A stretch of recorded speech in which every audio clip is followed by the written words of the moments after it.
Hi, Sophie. Hi, Sin. Hi, everyone. And welcome to the Snack Covenant, episode 292. Sin, this is not the Snack Covenant. This is a private lesson that you've requested. Not completely private. Oh, I'm so sorry, Baby Yoda. Okay, now that everyone who clicked on this by accident's gone, we can start properly.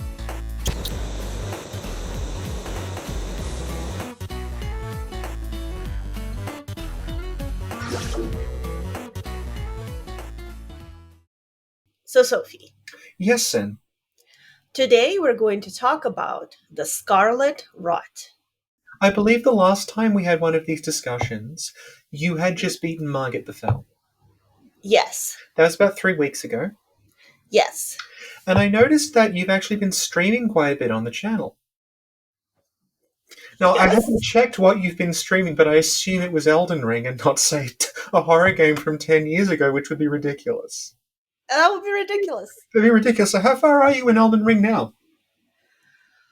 Well, I found some ID cards and I was able to exit the facility using the showers. Right. It just shows how vast the game is, because I have no idea what you're talking about. Thank you, Sophie. So, before we start with Scarlet Rot, I'd like to say a few statements about it, and you can tell me whether or not I'm on the right track. Scarlet Rot is a status effect in Elden Ring, and it's basically a stronger version of poison. Correct. Scarlet Rot may affect people physically by making their body rot, and psychologically by making them go mad. Yes. Though whether the psychological side effects arise from brain damage is still unclear. I hadn't really thought that far ahead, but yes. And Scarlet Rot may also manifest as flora and lakes. Yeah. And there may be more forms that we have yet to encounter. We know there are more forms, because they say so. Oh, okay. As for where it comes from, we think it comes from space. Yeah, in as much as the Lands Between has space, because you notice that, you can go underground and there is a sky, which shouldn't really happen. So I think thinking of it in terms of a sphere, like a spherical planet's probably not the greatest approach, but that's the best description we have. It's the same place where, stars and things are coming from. Yeah. It's likely a sentient god, and Sophie compares it to color out of space, whereas I compare it to Solaris.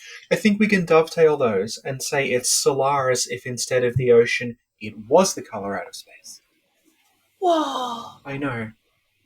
Thank you, Sophie. Thank you, Sin. I can see you've played a lot of Elden Ring. Yes, I'm currently in the sewers. But there are sewers in Elden Ring, so that doesn't even work as a joke. Yes. Can you please elaborate on the Scarlet Rot à la Sophie? Merci, Sinclair. All right, so we have our Scarlet Rot notes here on this whiteboard. And because, like the other Souls games, the story of Elden Ring, it's kind of non-linear. All these things connect in different ways, not necessarily ABC, so we're going to be jumping back and forth a lot. So the thing about Scarlet Rot is that there's essentially two distinct incidents of Scarlet Rot in the game.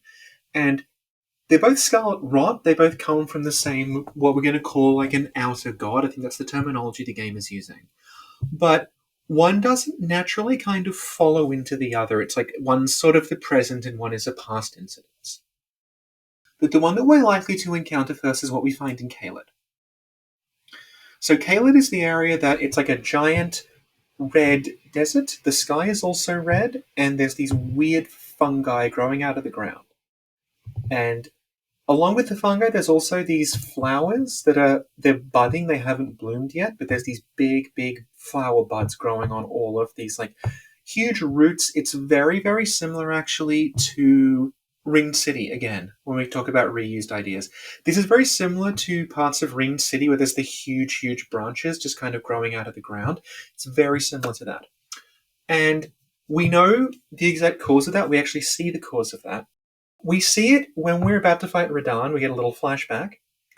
And That flashback is itself taken from another CG video that is actually on the Bandai channel.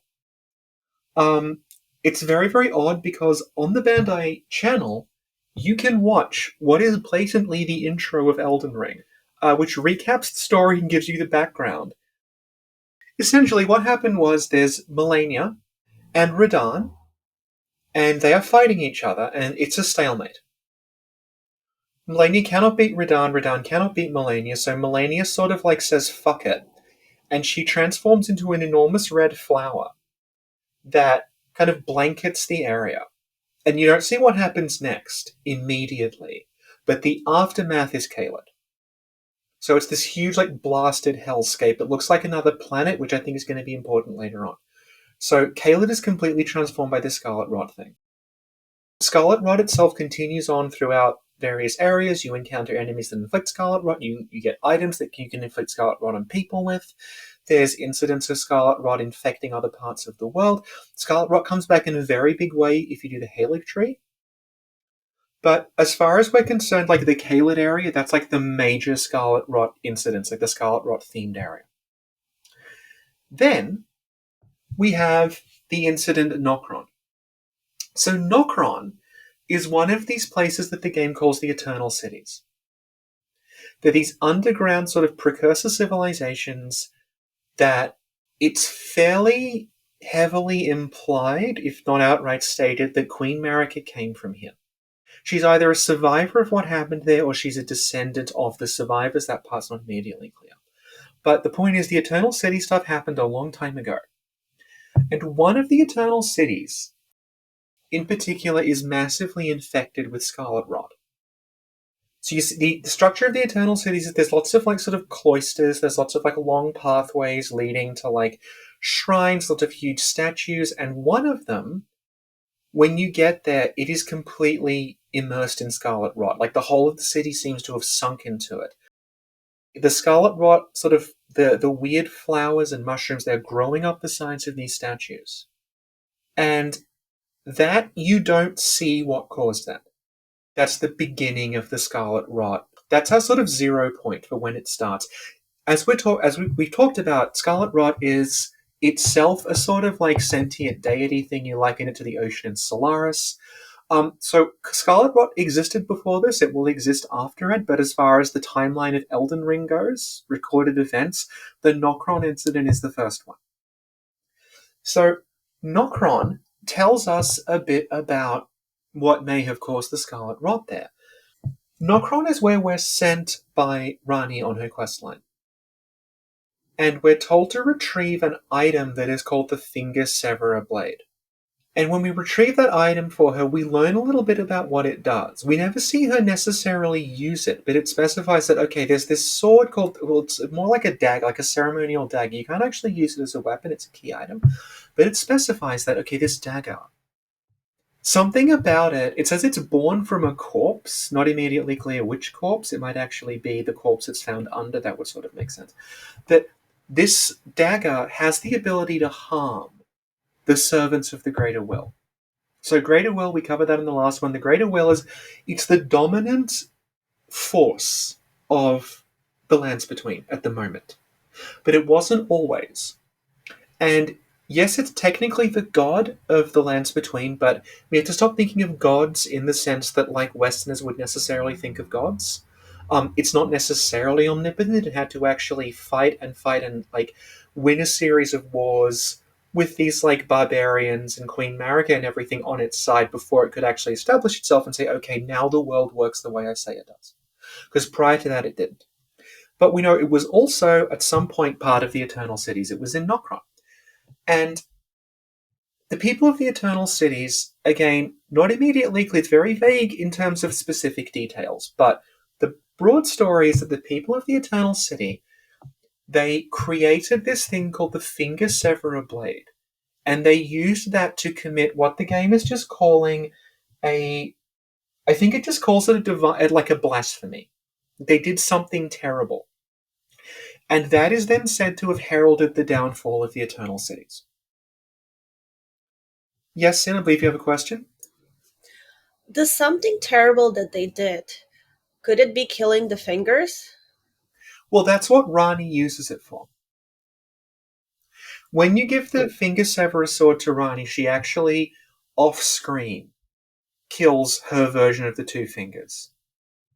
There's multiple instances of the Two Fingers throughout the game. This is something that you may not initially pick up on if you don't do a lot of exploring, but the Two Fingers in Round Table Hold is not the only Two Fingers. There's Two Fingers on all the Divine Towers, with one exception, and there's a Two Fingers under Rani's Cathedral that she refers to as hers. It's there was a Two Fingers sent for her, and that's going to become important later when we start talking about Empyreans. Yes, Sin. Since Rani dislikes the Golden Order, and she kills the Two Fingers, or one of the Two Fingers, could the Two Fingers and the Golden Order be connected or be after the same thing? Well, we talked about this a little bit last time, where there's talk of the Golden Order and its vassals.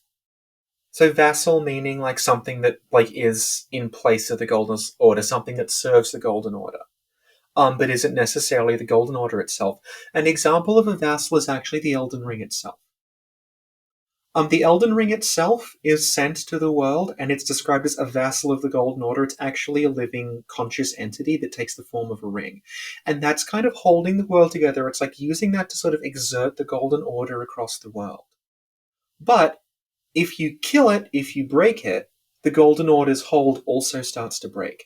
And the Two Fingers seem like that. The Two Fingers' exact relationship with the Golden Order is something that I haven't quite figured out yet, but it's a lot less direct than you would initially think, because the game actually differentiates between Two Fingers and Golden Order when you talk about incantations.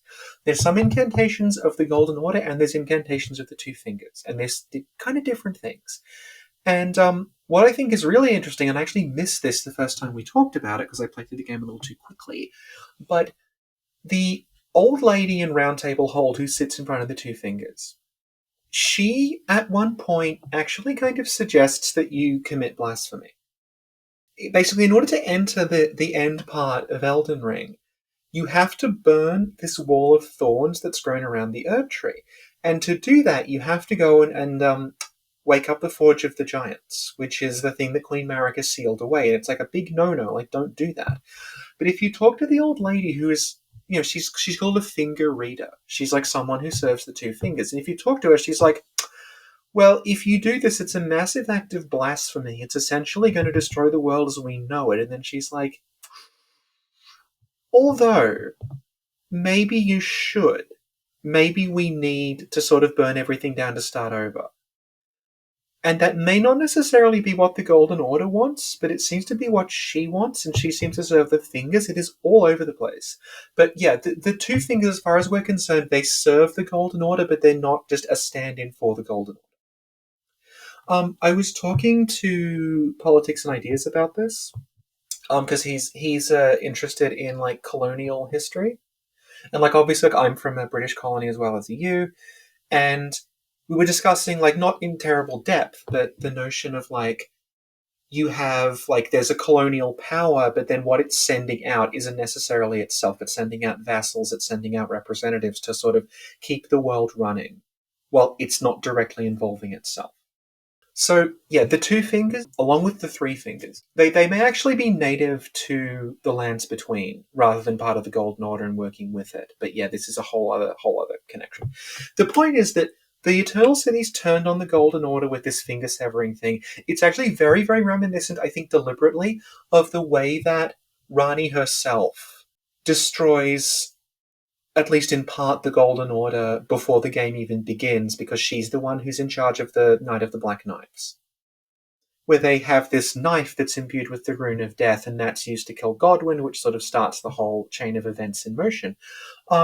I think the fact that it's a knife, and then she wants you to go find a relic of the old Sin, which was itself also a knife, it's probably relevant.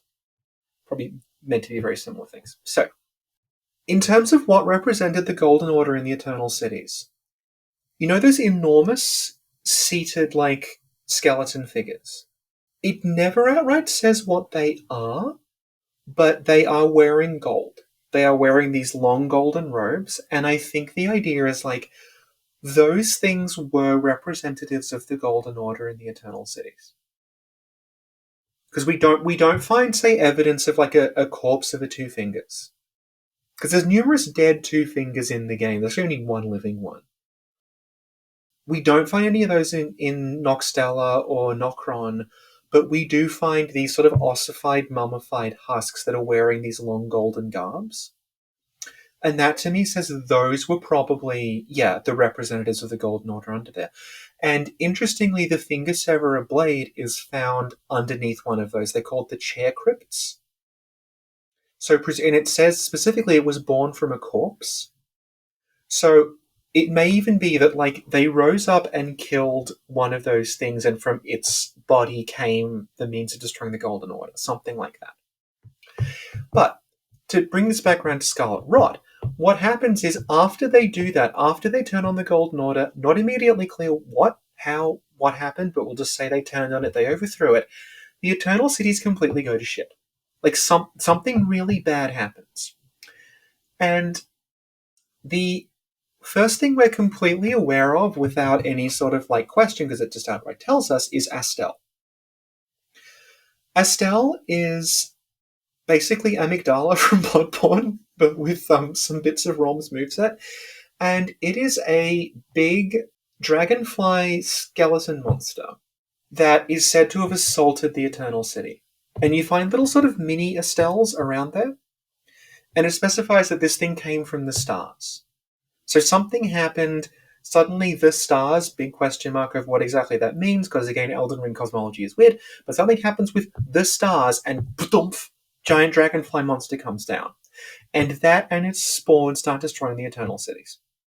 So that's the first thing we know, like Astell wrecked the place. Astell and Astell's, I guess, children, immature forms of Astell, it's not clear. Astell is connected to the whole glintstone thing. Very interesting point about Astell and the Falling Star Beast is that within their skulls you can see bits of glintstone. And there is a whole thing, which I'm sure we'll get to later on, where like you can fuse people into gestalt consciousnesses that then become a star that then become glintstones. The other thing that assaults the Eternal Cities is the Scarlet Rot. So the Scarlet Rot weirdly seems to appear firstly in the form of ants. You find a lot of ants in Elden Ring, in the Eternal Cities, and in the roots of the Herb Tree. These ants scarpering around. Now, there's a bunch of ant-themed weapons in the game, and they all inflict Scarlet Rot. So these ants, again, the ants look a lot like Astell, because Astell is like a very sort of chitinous, like insect-like creature. And then you also have what are called the Kindred of the Rot. So Kindred of Rot, again, going back to Dark Souls 3 DLC reused ideas, these are the locust preachers from the swamp. The little guys that crawl out and say, "Let the feast begin." They're very interesting. They deserve a lot more discussion, I think. But they are essentially, they're called the Children of the Rot. So it just says they emerge out of the rot. It's not like these are insects that were mutated by the rot into something else. They're not people that turned into insects. They're things that seem to have spontaneously generated out of it. So they're literally born out of this weird rot stuff. And you find tons and tons and tons of them in one specific place in the Eternal City, and it's just before Astell. There is one of the big Eternal City sort of underground cloister church areas, all the big statues, and it is completely saturated with Scarlet Rot. And there's all these I called them locust preachers, they're not. These Kindred of Rot. There's these Kindred of Rot, and they're worshipping, like literally just worshipping the rot itself. So what appears to have happened is that when the Golden Order was broken, along with Astell also came the rot. So something that we learn about the rot through the items relating to Melania and Mikola is that the rot is a god. I don't even know if it's malevolent, because it just seems to be existing. Like, this is just what it is. It's like a weird sort of disease god. But the important thing to grasp here is that, like, the Scarlet Rot is not something that an outer god is doing. It's not reaching through and giving people Scarlet Rot in the same way that, like, in Bloodborne you had the Great Ones reaching through and doing stuff to people's blood. The Scarlet Rot is the Scarlet Rot. That's, again, like you likened it to the ocean in Solaris, which if people haven't read it or seen either version of it, like it is a story about some astronauts who are orbiting a planet. And it turns out that like the planet itself, there's this huge ocean on it, and the ocean is alive. It's not that there's things living in the ocean itself is alive. And it's trying to communicate with them. That's kind of what Scarlet Rot is. But what's happened is, in breaking this sort of covenant question mark with the Golden Order, they've let in Astell. They also seem to have let in the Scarlet Rot because it's like an outer force. It's something from outside that's been able to come in because they broke with the Golden Order. So it kind of looks like there's like a free-for-all once you break with the Golden Order. Like you break the rules of the world and suddenly anything goes, and Scarlet Rot can get in and stars can get in.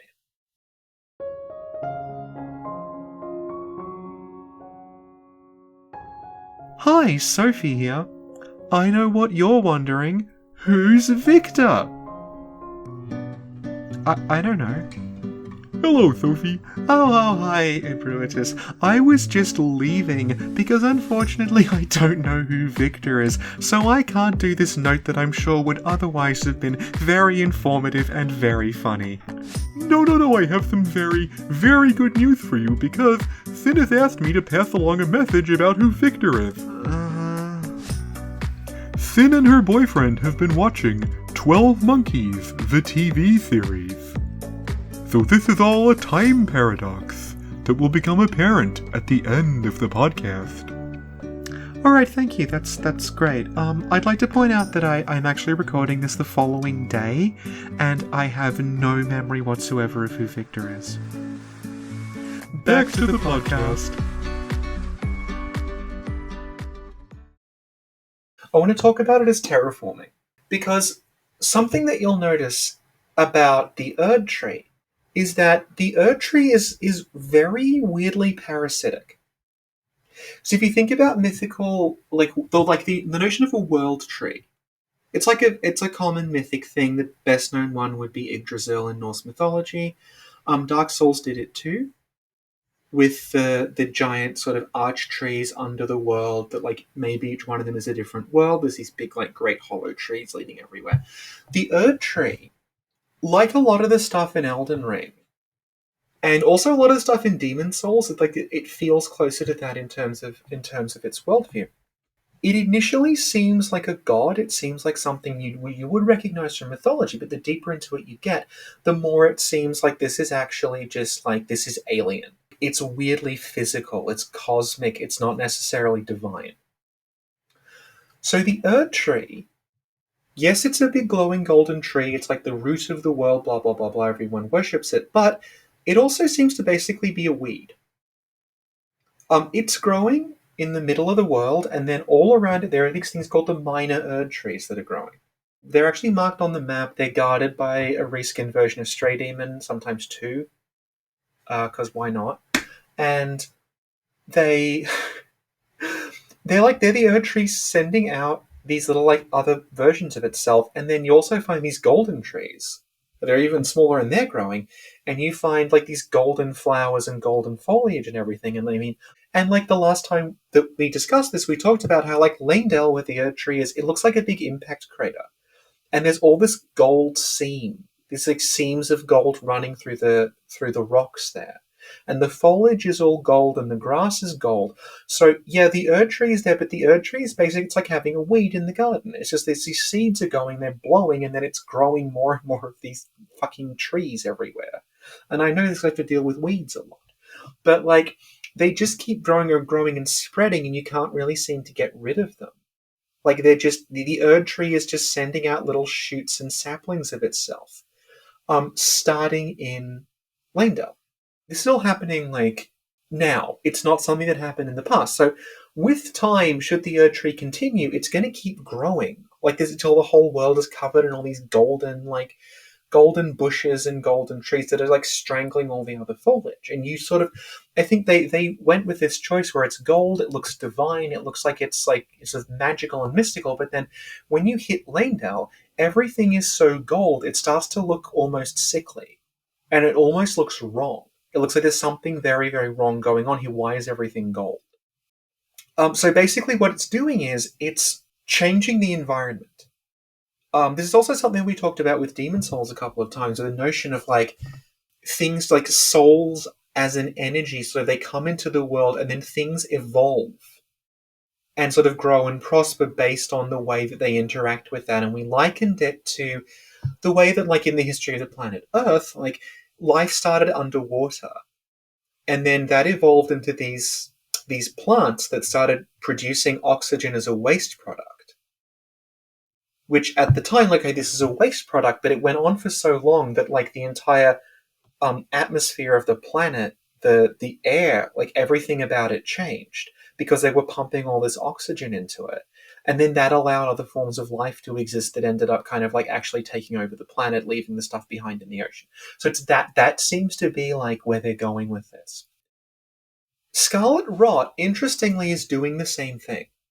Because Scarlet Rot, where it lands, it came out of Melania, but where it lands on the ground, it starts to generate foliage. It starts to generate these big branches with these big budding flowers on them, and it starts generating all this fungus. And like when we were talking about Caelid, we said it looks alien. And it does look alien. Because the thing about Caelid is, like, you can look at the swamp of Ionia and say, okay, it's a swamp. All this shit went down, everything melted and turned into goo. But that isn't really what happened, because when you go to the swamp, it's not just a big pile of goo. There's a whole lot of stuff growing out of it. There's all of these mushrooms and all these like really weird looking, alien looking, it's like something from No Man's Sky. All these very strange twisted branches with these big budding flowers and these big mushrooms. And also there's these patches and patches of red flowers that are red like the Scarlet Rot, like the Scarlet Ionia. And it also seems to be generating the pests.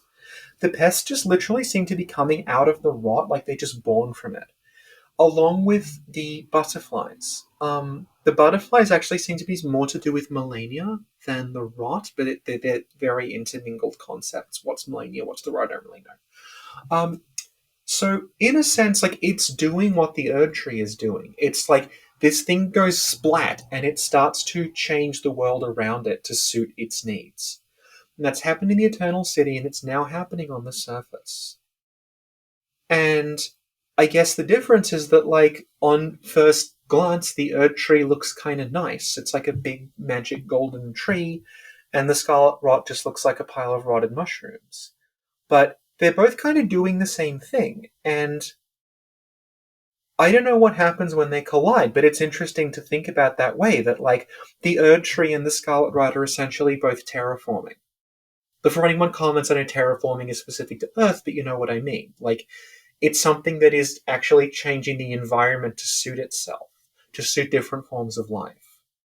So, yeah, that's kind of how Scarlet Rot is functioning when we encounter it. So, you can think of it as a rot, in the sense of, like, poison or toxin in the Souls games.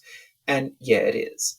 But there's a very interesting little vista we get where it's infecting crystals. There's a giant lake of Scarlet Rot underground, and above it are these crystals sort of hanging down. And not actually directly above it, but in other places, you will find the Crystal People. The Crystal People, like, they're the ones that look like the kind of stereotypical golem image with, like, the weird headdress thing. And they're specified to be, like, these aren't naturally occurring, these were carved. They're literally, like, golem things. Like, someone made Crystal People to serve as guardians and to serve as warriors. They can get Scarlet Rot. There's nothing alive about them. There's no flesh to infect, but they can still get Scarlet Rot because Scarlet Rot is more complex than just being, like, a disease. If this were in, like, a more sort of, like, science fiction-y universe, I fucking guarantee they would say Scarlet Rot was nanomachines or something like that. Like, it's something that is just, like, rewriting matter. It's way, way more complicated than just being a rot. And that's why when you encounter, for instance, Millicent and Melania, they have the rot and it can't be cured. It can only be, they say, forestalled. You can seal the rot away, you can kind of, like, stop the rot in its tracks, but it never actually like goes away once it's in you. It's actually changed parts of your body irreparably. And in the cases of Melania and Millicent's sisters, the changes continue until you actually become a completely different form of life. And that is then implied to be in. I'll get to it later.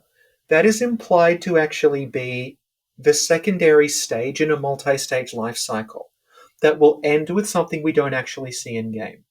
So yes, Sin, you had a question? Yes, I have a question about Melania. Certainly.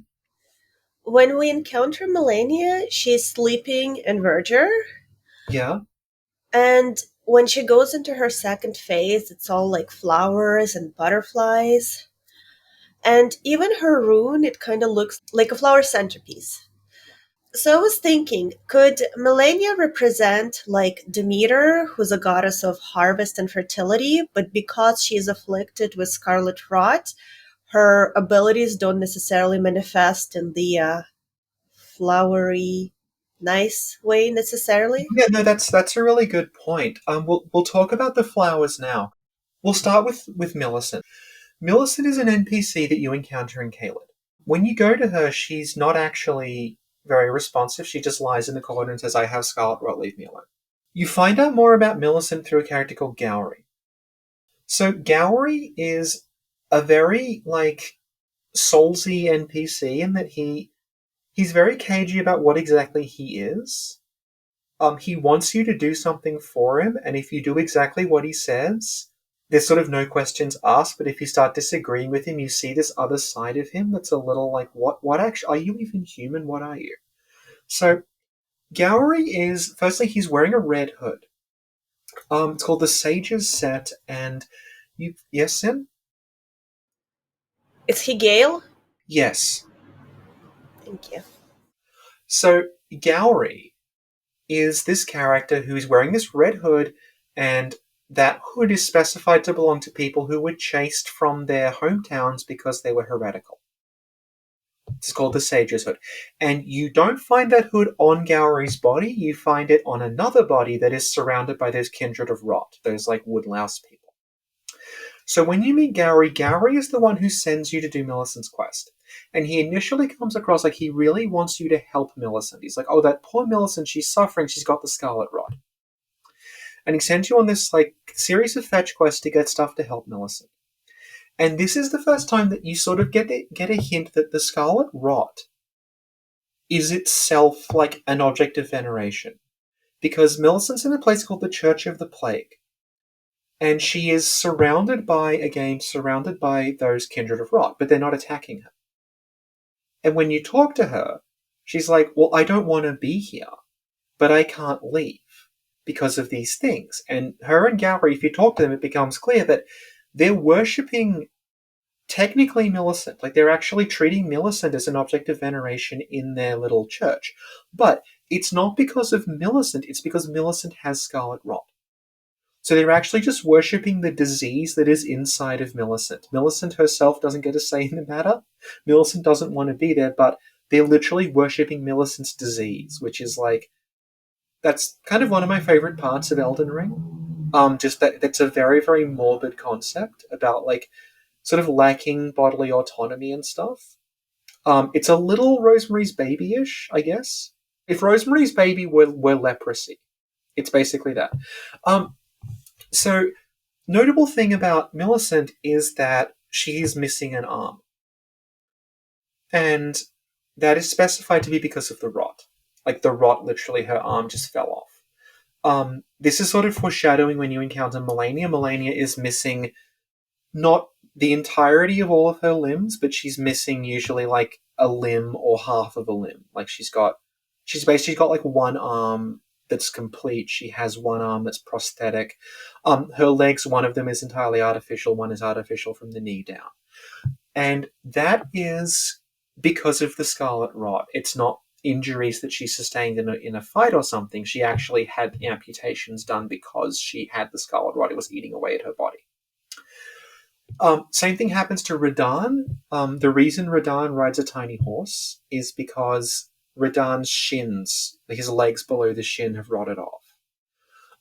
If you followed like our podcast, that was actually an idea from Bloodborne that they ended up not. They sort of use it in some descriptions, but there was this initial idea in Bloodborne of this beast disease making your legs either fall off or stop working, and that being the notion of like that being the reason why there was this going to be this knight on a horse with one leg. The idea being the horse had essentially become a replaced, like essentially a wheelchair for him. He's like running around on the horse. Yes, Sin. Boyfriend recently told me about a theory he heard Yeah. that the reason Radahn learned gravity magic is to help out his horse because he's so big and the No, it horse is says so that tiny. explicitly. That's just in the item Oh, descriptions. Yeah. oh, that is so Yeah. sweet. Yeah. I know. Oh, let me use some gravity magic on you, Sophie, so you don't fall. Whoa. I don't even have heels on. I'm just clumsy. So, I guess Radahn's. We were talking a little about Radahn first, but it's like a separate topic, I think. So we'll leave Radahn out of it now. We'll just say Radahn got Scarlet Rot and his legs fell off. He also started becoming very aggressive.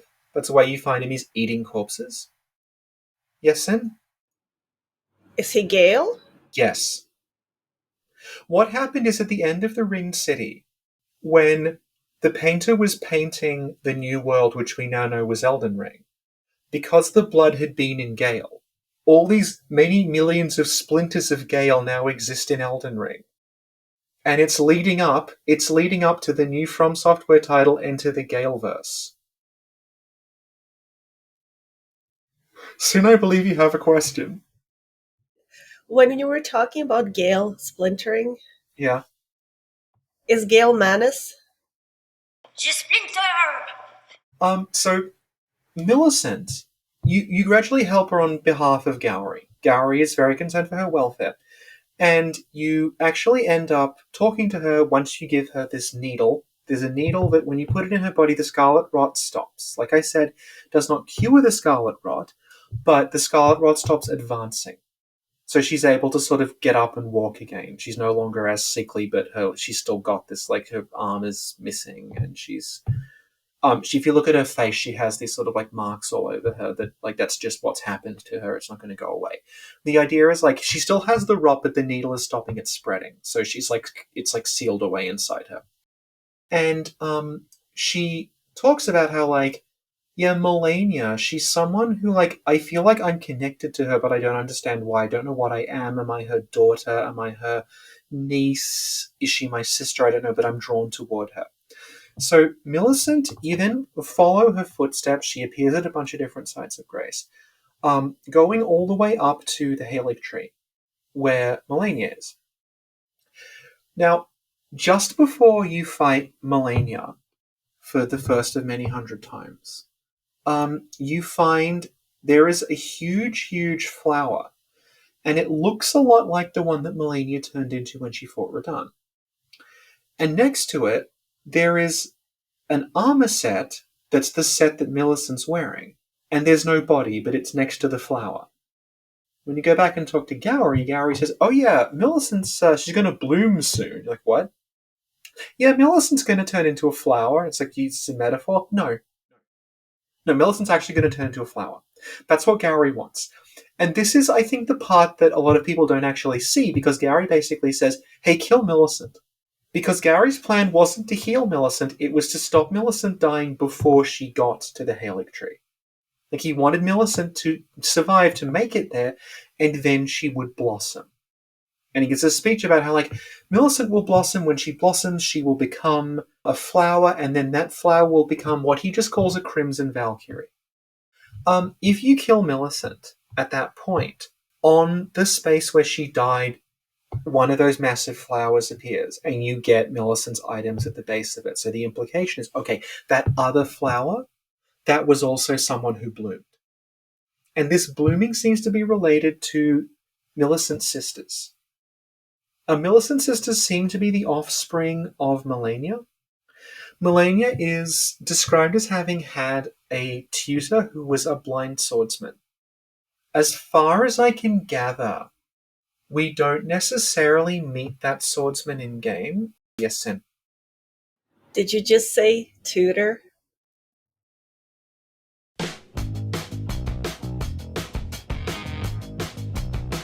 Hi, Sin here, coming to you with a quiz for the cultists. The quiz only has one question.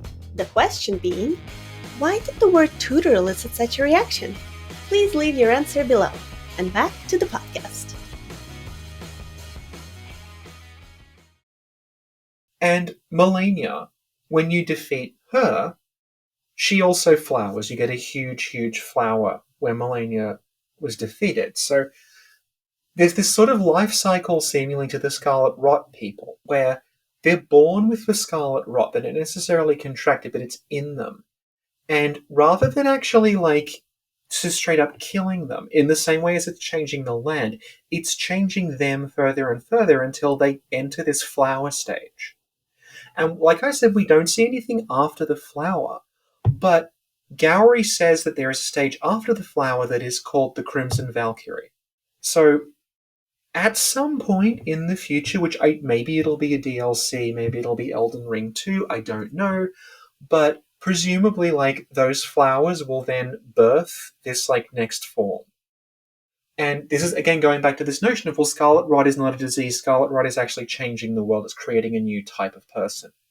Going back to the Erd Tree, the Erd Tree is also doing that, because you find around Erd Trees, you find people who are turning into trees. They have these big, branches growing out of their backs. There's these people called the Wood Folk, who I think were human at one point, I'm not sure, but definitely the guys with the branches coming out of their backs were human at some point, and kind of still are. They just have tree parts on them. So, the Erd Tree is making people into these tree things, and the Scarlet Rot is making them into the Scarlet Flowers. Interesting, I guess, use of words, because the Scarlet Flower is called the Scarlet Ionia, and a Scarlet Ionia is an actual flower that it's modelled after.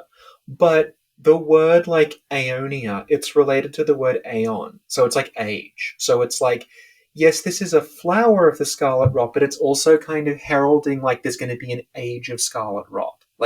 Everything will change. We'll have a new world, a new aeon of Scarlet Rot. And the whole Melania Millicent thing, again, going back to the pests, it specifically says, all those pests worship Melania. They worship Millicent, and she doesn't want them. So you find out also that, Melania had her own kind of congregation completely unwanted of these pests, and they've actually, several of them have made a pilgrimage to the Halig Tree where Melania is, just to worship her. And it's then revealed, actually, Gowry, he's either one of the pests in disguise, or he's some sort of gestalt intelligence from a number of pests, it's not clear. But basically, if you kill him, he just comes back to life again. And he's we're not that easy to kill, and starts referring to himself as we instead of I, referring to himself as a group of people. And if you do Millicent's quest and you then ignore Gowry's instruction, you don't kill Millicent, he starts getting mopey, and he's like, Melania, Millicent, why do you abandon us? Why do you abandon us like that? Because it's getting back to this notion of, these people unwillingly have Scarlet Rot. It's something it's like being born with, being born with, a cancer in you, but people worship the cancer. It's a very, very, weird idea. And Melania is trying to push that away. Millicent's trying to push it away. And the pests just keep coming. So that's kind of the state that Melania finds herself in. And interestingly, Melania's room, when you get there, there's no Scarlet Rot because she managed to stall it, in the same way that Millicent did.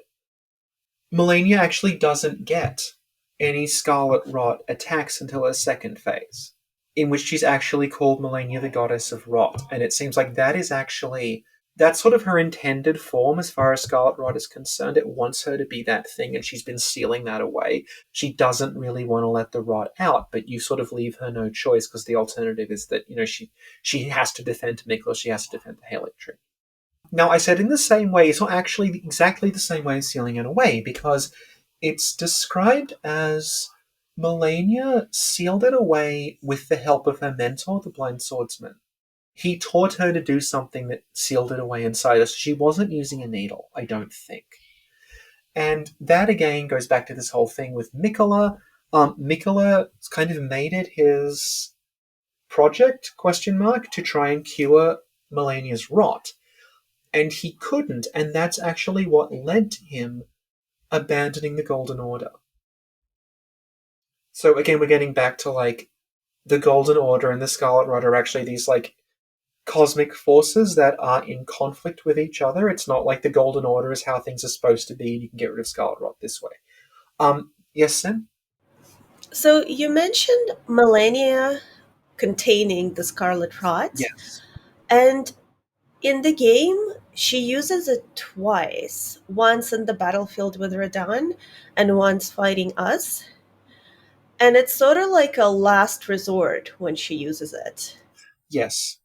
And it's very similar to Maria, where Maria doesn't like blood magic, but uses it as a last resort to fight the player It character. specifies that it says it's like a prophecy sort of thing that Melania will bloom 3 times, and she'll become a goddess at the 3rd bloom. The weird part is, like, is the fight with Melania, does that count as one of the bloomings or not? Because when you defeat her, she becomes a flower, like Millicent does. But then the description is written in past tense, like, well, when she blooms for the final time. But it's like, well, was what we just saw the final time, and this is written from the perspective as if it's in the present, not when this happened? Or not, I don't know. I don't know if... Like, she's literally called the Goddess of Rot in her 2nd phase. So maybe that's the goddess form. And when during the fight is the 3rd bloom, I'm actually not clear when the 3rd bloom, or if the 3rd bloom hasn't happened yet, she's going to stay a flower for a while and then bloom again. Interesting part about House Marais, it's the same deal with them, because basically they're a group of people and they're born sick, like Melania was. Because they're born sick, they become sort of morbidly fascinated with disease, and then they start to covet and sort of worship Melania herself. They start to see her as a goddess, and that is what leads to their house's downfall, because you meet one of those little ghost people, and he says, like, the House Marais is ruined. It's the fault of our Lord for falling for that severed harpy. And it's sort of unclear, like, if he is just a massive Melania fanboy, and consequently that unleashes the rot because there's actually not much Scarlet Rot in that area. It's all poison, which is a distinct thing. But Melania's knights, the Clean Rot Knights, are there. And when you go into the place where that guy used to live, he has a big poster of Melania on the wall. Like, he's just, like, in love with her, but it's not clear if they ever met, because, like I said, these references to Melania having this tutor. It seems very similar again to like the German-Maria relationship, where she sort of, like, she learns to sort of fight differently and control, like, the rot under the tutelage of this strange man. But it specifies that her tutor was blind, like I said, and I don't think that's the guy you encounter. It's called, like, Melang or something, Marais. He's, like, outside the castle. There's no reference I can see to him actually being blind. And the other thing is, it specifies that like I said, it specifies that her tutor used a flowing sword style, like a scimitar or something. Whereas the guy outside Marais uses a rapier. He's like a duelist like that. But it is a Scarlet Rot rapier. So, big question mark. This guy might end up being a DLC character, I don't know.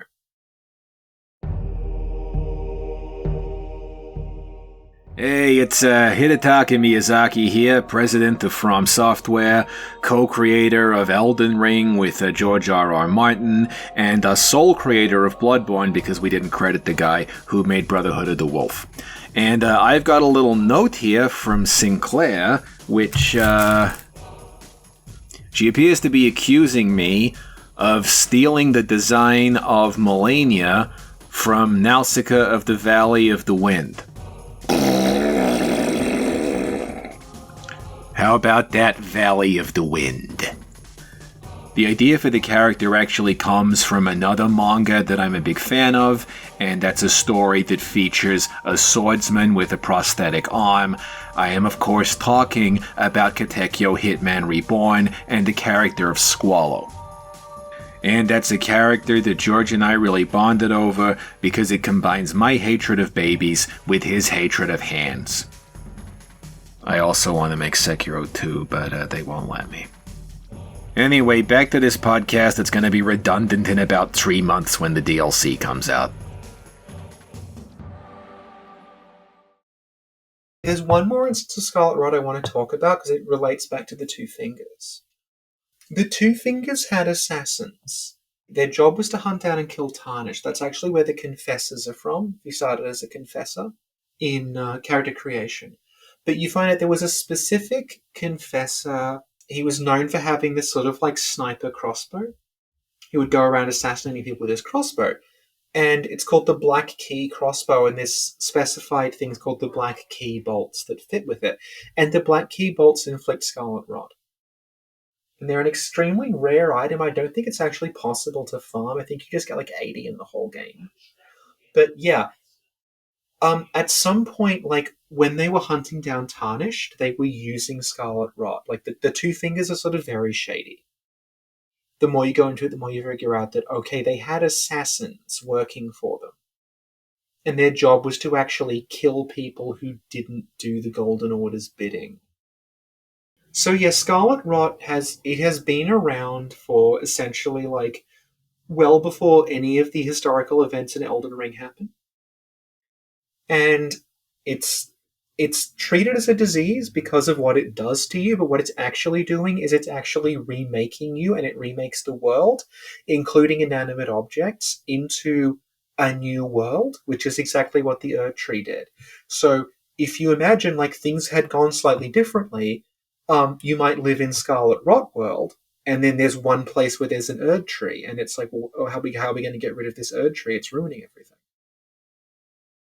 Because again, like one of the constant things in Elden Ring is that, like, again, Demon Souls does it, Bloodborne does it. On the surface, there's these things that look like warring gods and like monsters and things. And it's like something from a fantasy story.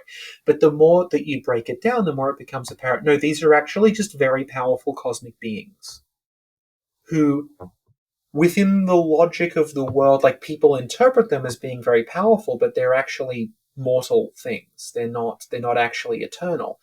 And the reason the world is the way it is now is because, like, one of them happened to win, and it exerted its view of the world on everything else. But it wasn't always going to go that way.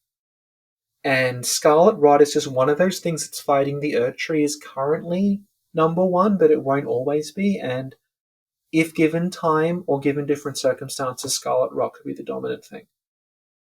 And we would live in Scarlet Rot world, not Erd Tree world. Yes, Sim. When Melania and Radan are fighting during the battle where she blooms, the narrator says there would be no victor. Yes. Who's Victor? Is Victor Piano Guitar's real name? Didn't we establish Piano Guitar's name is J.R. Blomby McNomby? Due to a dream I had?